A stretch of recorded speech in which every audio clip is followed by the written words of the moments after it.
سبيل الدموع سبيل مريح تنهد يا صاحي كي تستريح وبث الدعاء الخفي الصريح يسعك الفضاء الرحيم الفسيح. السلام عليكم ورحمة الله وبركاته. Waalaikumsalam warahmatullahi wabarakatuh. Alhamdulillahi rabbil alamin wal aqibatu lil muttaqin wala udwana illa 'alal zalimin. Asyhadu an la ilaha illallah wahdahu la syarika lah wa asyhadu anna Muhammadan 'abduhu wa rasuluhu. Allahumma salli wa sallim ala sayyidina Muhammadin wa ala alihi wa ashabihi ajma'in, amma ba'du. Faqala Allah Ta'ala fi kitabihil mubin, a'udzu billahi minasy syaithanir rajim. Ya ayyuhalladzina amanu taqullaha haqqa tuqatih wa la tamutunna illa wa antum muslimun. Shadaqallahul azim wa sadaqa rasuluhul habibun nabiyul karim. Wa nahnu ala zalika minasy syahidin wa syakirin walhamdulillahi rabbil alamin. Yang sama-sama kita hormati dan kita muliakan guru kita Bapak Ki Haji atau Abah Haji Cahya Suganda. Ya, alhamdulillah beliau senantiasa hadir di tengah-tengah kita. Kita doakan semoga Allah sehatkan badannya, Allah panjangkan umurnya, dan Allah berikan rezeki yang melimpah dan barokah.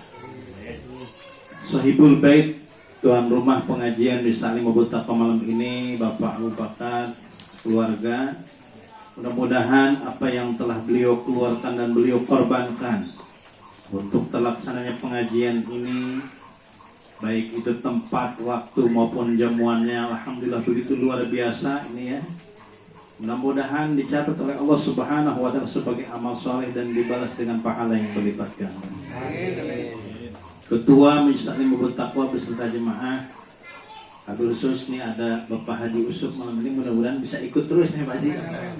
Ya, bisa gabung di pengajian Majelis Taklim Bubur Taqwa yang diadakan setiap malam Senin ya, keliling dari rumah ke rumah.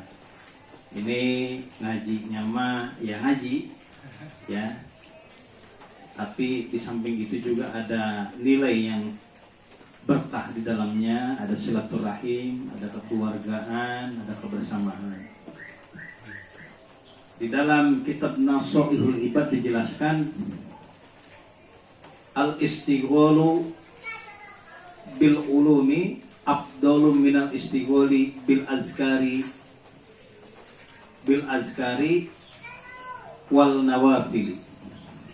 Yang namanya kesibukan menuntut ilmu, belajar ilmu syariat, hadir ke pengajian, hadir ke majelis taklim, itu afdalu minal istighali, lebih utama daripada kesibukan bil azkari wan nawafil, kesibukan berzikir dan kesibukan melaksanakan ibadah sunnah.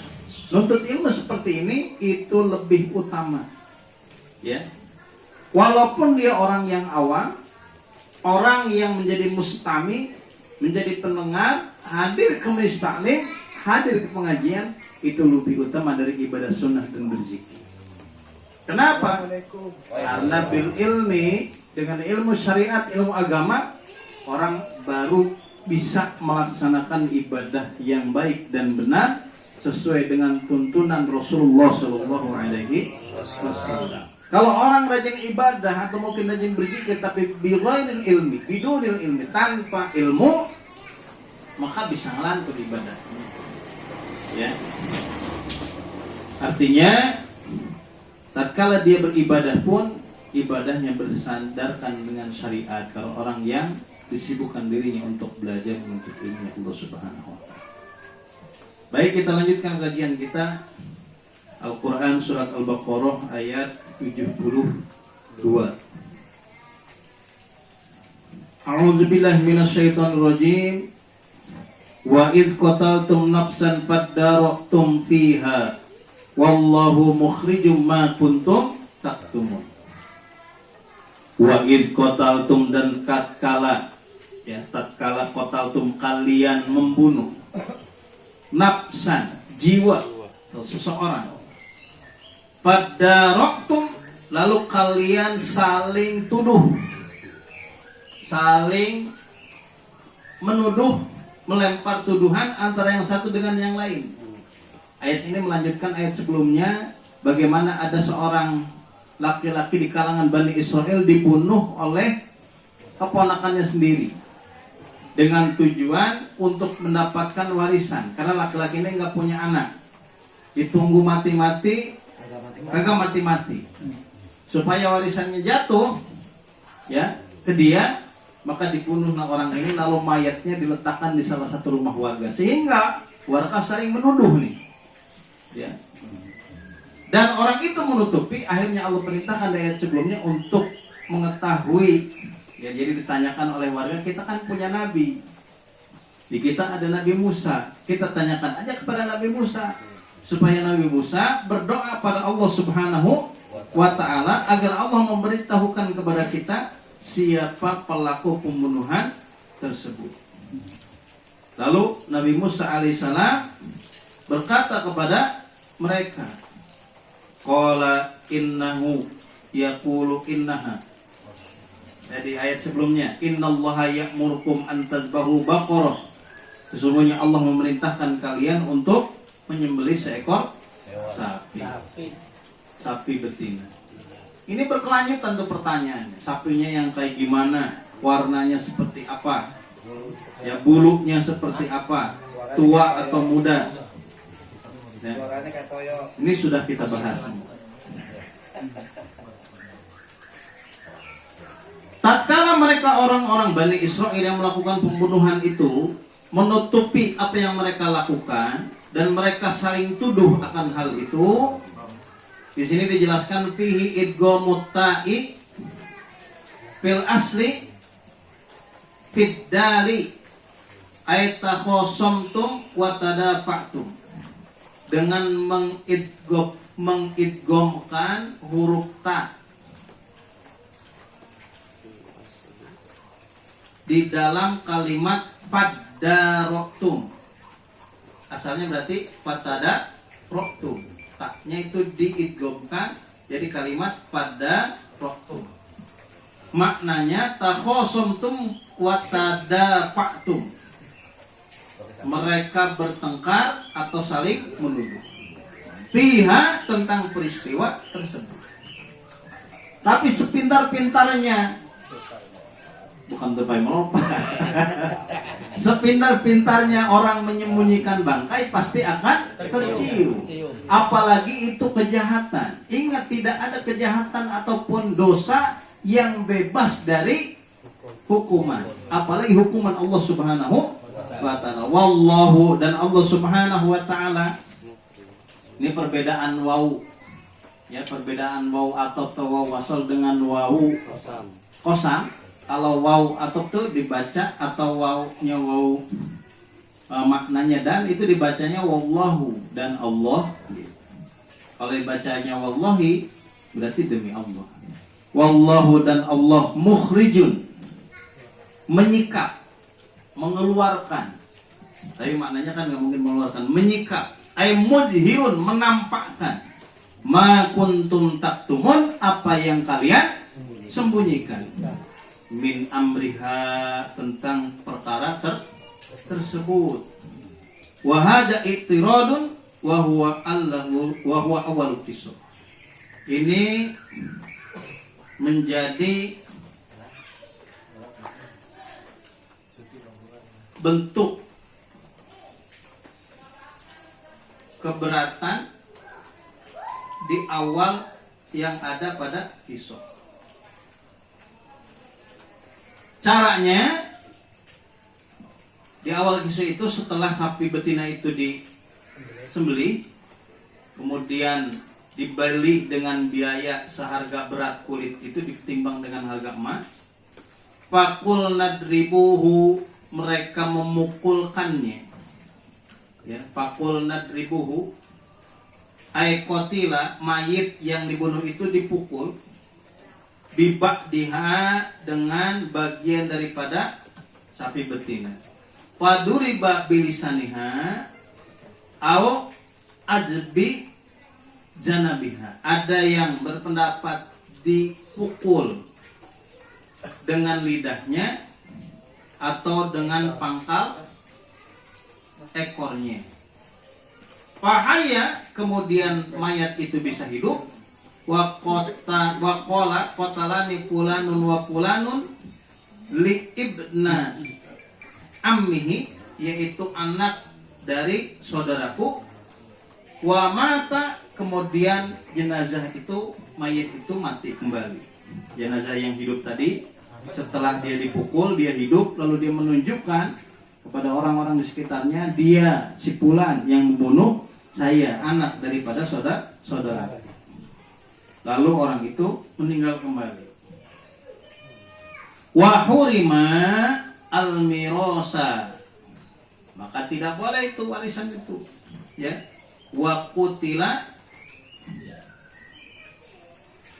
dan pembunuhan, qala ta'ala kadzalika ihya'i, seperti itulah Allah Subhanahu wa taala menghidupkan, ayyuhillahu, Allah menghidupkan al-mauta, yang mati, wa yurikum ayatihi, dan memperlihatkan ayat-ayatnya. Wa dalaila qudratihi, ini menjadi bukti kekuasaan Allah Subhanahu wa taala, la'allakum ta'qilun, kalau agar kalian berpikir. Jadi Allah Subhanahu wa taala mukhrijum ma kuntum taktumun, menyikap sesuatu yang disembunyikan. Menyingkap. Lah itu udah seperti. Menyingkap. Komplain melulu ya. Menyingkap apa yang disembunyikan. Termasuk kalau ada orang yang berniat jahat kepada Islam, berniat jahat ingin menghancurkan agama Islam, atau ingin mengecilkan, mengintimidasi umat Islam.